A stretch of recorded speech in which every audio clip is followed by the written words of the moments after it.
예, 오늘 이사야 성경 공부 7번째 시간일 겁니다.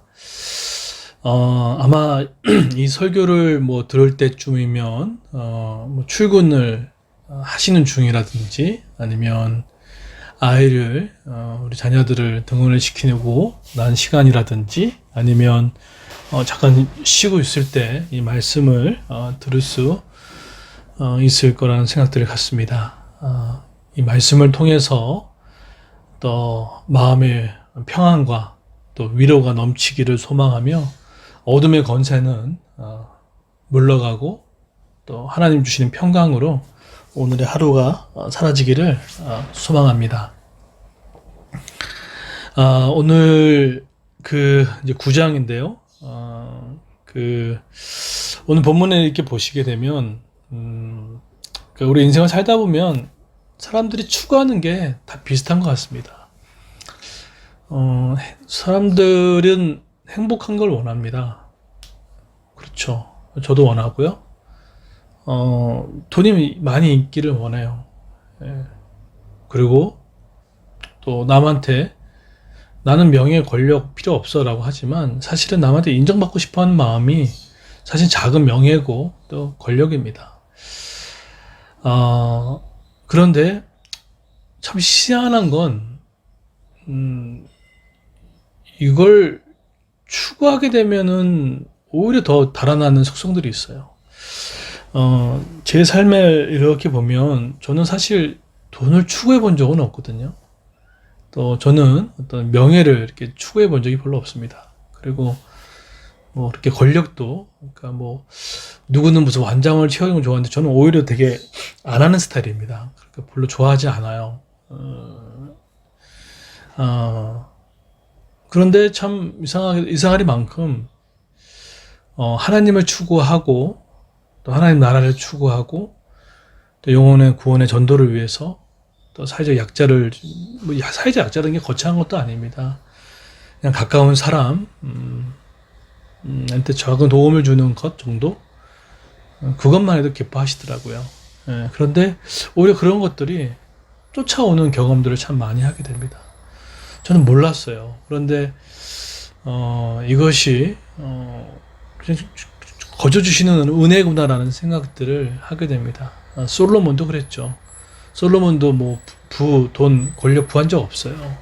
어떻게 하면 리스닝하 잘 듣고 그 백성을 잘 다스릴 것인가에 대한 그거 구했어요. 그랬더니 하나님이 구하지 않았던 부와 명예와 장수의 생명을 허락해 주지 않습니까? 그런 관점에서 본다면 이사야 9장이 진정한 행복을 어디부터 오는지에 대한 이야기를 하고 있어요. 사실은 7장부터 12장까지는 하나님의 백성의 구원을 위해 오실 메시아에 대해서 강력하게 증거하고 있습니다. 구약은 오실 메시아에 대해서 강력하게 증거하고 있고 정말 많은 빈도수를 차지할 정도로 메시아의 오심에 대한 예언이 이사야에 정말 폭발적으로 많이 일어나고 있습니다. 예수님이 신약시대 때 걸어갔던 모습들, 했던 행적들을 정말 알고 싶다면 이사야를 통해서 보게 되면 예수님이 진짜로 그 예언된 아들로 오셨구나라는 것을 분명히 볼 수 있습니다. 그게 구약의 발판이죠. 근데 오늘 정확하게 이사야 7장 14절의 말씀을 구체적으로 예언을 성취하면서 한 아이와 한 아들에 대한 이야기를 하고 있습니다. 이것은 바로 메시아의 아들, 바로 예수 그리스도를 뜻하죠. 그런데 오늘 이 9장의 내용이 좀 사뭇 다른 게 사실 지금 이사야는 계속해서 고통과 흑암으로 가득 찼던 유다 백성의 막 종교적인 이 상황을 상당히 비관적으로 계속해서 묘사하고 있었거든요. 너희도 뭐 망할 것이다, 어두워졌다, 너희 떠났다, 빛을 잃었다, 막 이런 식으로 하는데 오늘 갑자기 1절부터 7절까지 갑자기 상황이 바뀌어지는 내용으로 급반전되어집니다. 그래서 참 오늘 말씀이 너무 소망이 되고 그래요. 그래서 오늘 혹시나 여러분 마음 가운데 막 고통이 있고 부끄럽고 수치감에 당하고 빛이 안 보여요. 더 이상 나갈 것이 안 보여요라고 하는 분들이 있으면 오늘 이 말씀이 여러분의 마음속에 심령에 임하는 말씀 되기를 이렇게 소망합니다. 오늘 9장에 뭐라고 얘기합니까? 표제어가 새날이 온다예요. 고통의 땅에 그늘이 거쳐질 것이다. 옛날에는 여호와께서 스불론 땅과 납달리 땅으로 하여금 부끄러움을 당하게 하셨다. 여기 실제로 스불론 땅, 납달리 땅은요, 실제적 역사적인 땅입니다. 그래서 이 땅은 정말 하나님의 철저한 심판의 지역이었고, 소외의 지역이었고, 열국의 침입들이 많았고, 이방인의 색채가 많았던 그런 지역이었습니다. 뭐 고통밖에 없는 그 지역이에요. 근데 여기서 성경의 흑암이라는 것이 표현되는 것은 바로 죄, 무지, 고통이라는 것입니다. 사실은 이곳이에요. 근데 그 지역이 어떻게 되겠다고요? 하지만 앞으로는 어떻게 해야 됩니까? 이 모든 지역을 영광스럽게 하실 것이다. 또 2절에 보시면 큰 빛을 보게 될 것이다. 또 2절에 환한 빛이 비칠 것이다. 3절에 보시면 큰 민족을 크게 하시고 그 백성을 행복하게 하실 것이다. 추수할 때 사람들이 기뻐하듯이 주님 앞에서 즐거워한다. 그리고 4절에 미디안에 물리셨던 것처럼 무거운 짐을 내려주실 것이다. 무거운 막대기를 벗겨주실 것이다. 그리고 군인들이 요란하는 소리를 내며 신고 다니는 군화와 필요 원력적 군복이 모두 땔감이 돼 불에 전쟁이 끝진다는 이야기를 하고 있습니다. 지금 상황이 완전히 급반전되고 있어요. 사실 이것은 무엇을 의미를 하냐면 사실은 스볼리 납달리 땅에 속해 있었던 사람들이 누구였습니까? 바로 우리였습니다. 예수 그리스도를 몰랐었대.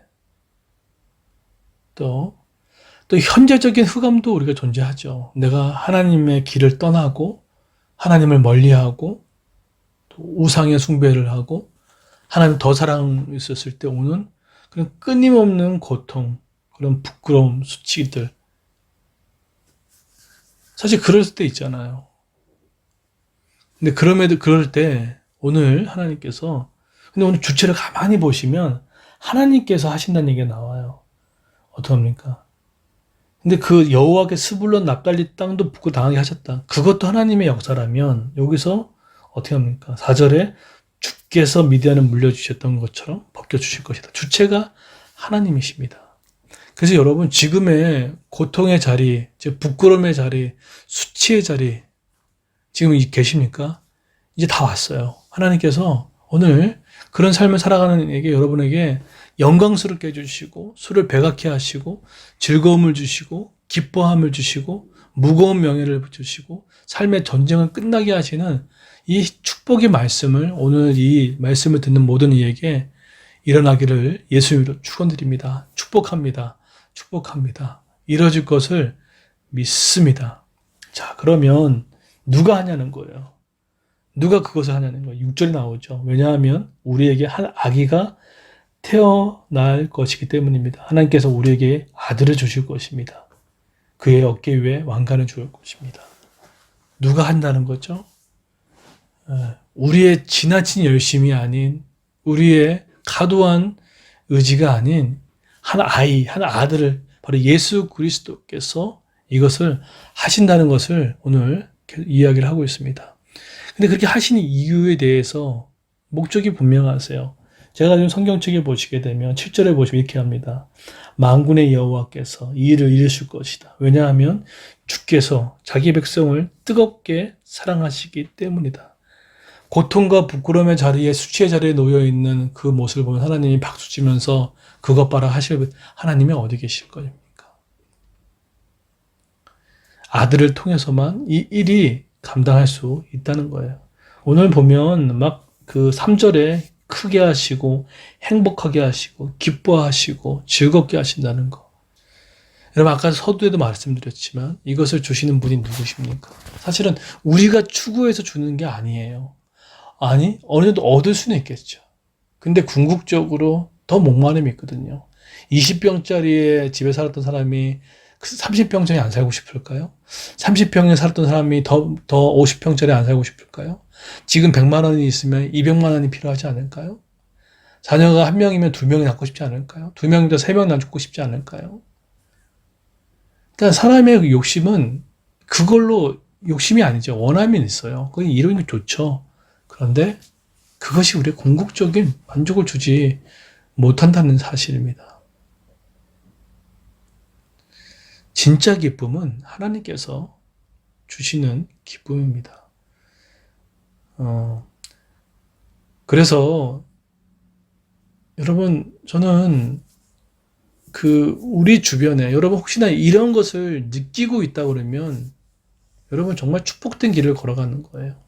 어떤 길이냐면 내가 예전에는 돈을 막 아끼고 돈을 벌려고 막 노력을 하고 내가 행복하기 위해서 내가 노력을 했는데 안 되더라는 거죠. 그런데 예수 그리스도를 만남으로 말미암아 어려움이 있죠. 그러나 평안이 임하고 근데 그렇게 바뀐 인생들의 삶을 보면 그 예전에 추구했던 방향으로 추구하지 않아요.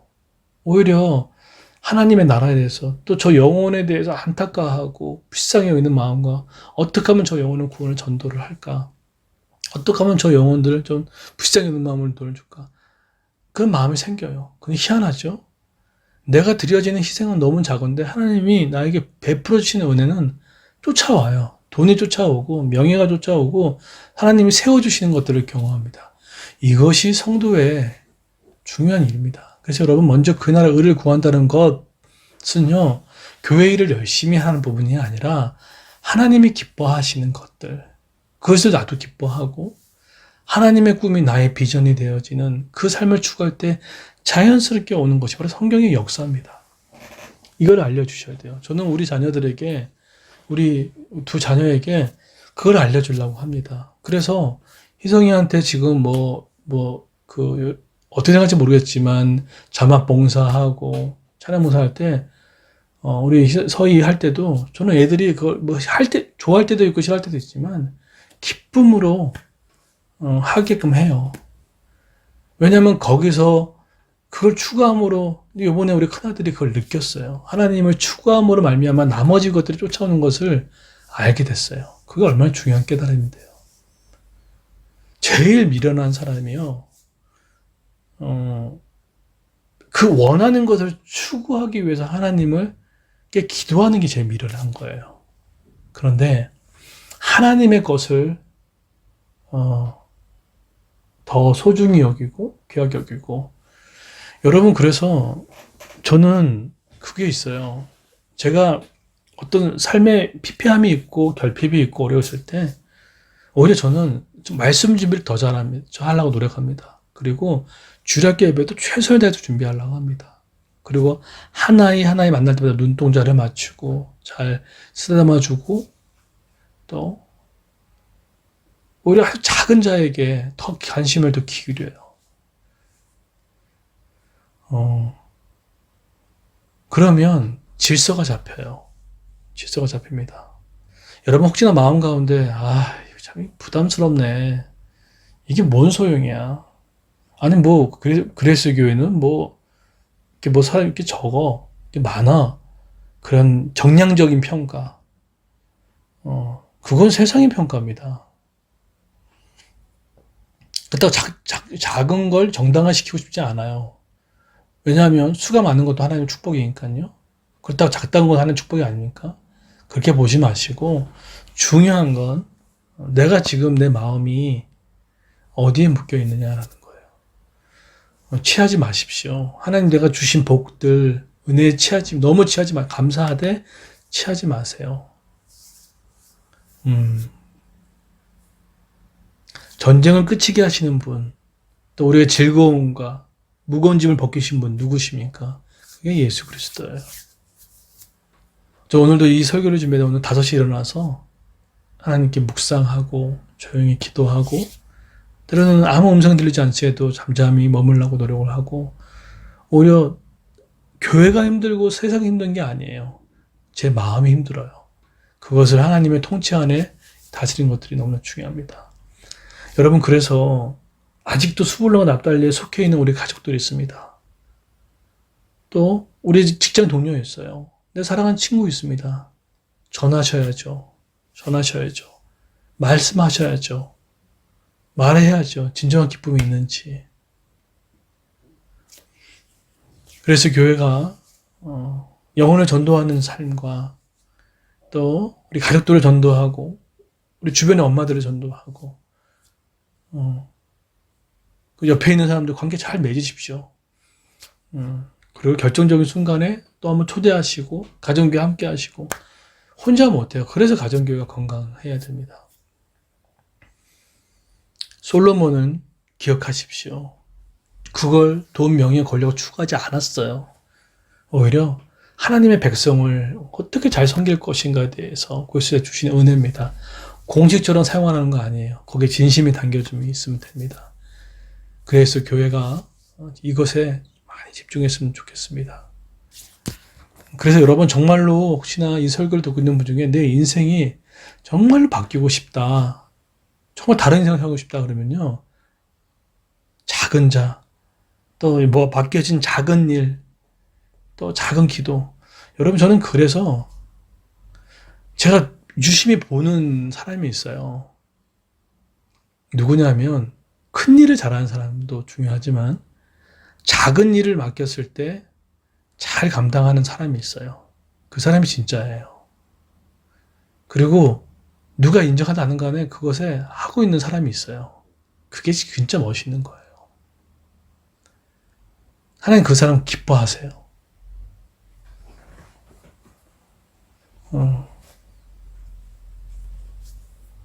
여러분이 지금 품었던 우리 지체 중에 작은 자 누가 있습니까? 그 사람 전화하십시오. 섬겨주십시오. 그리고 아까워하지 마십시오.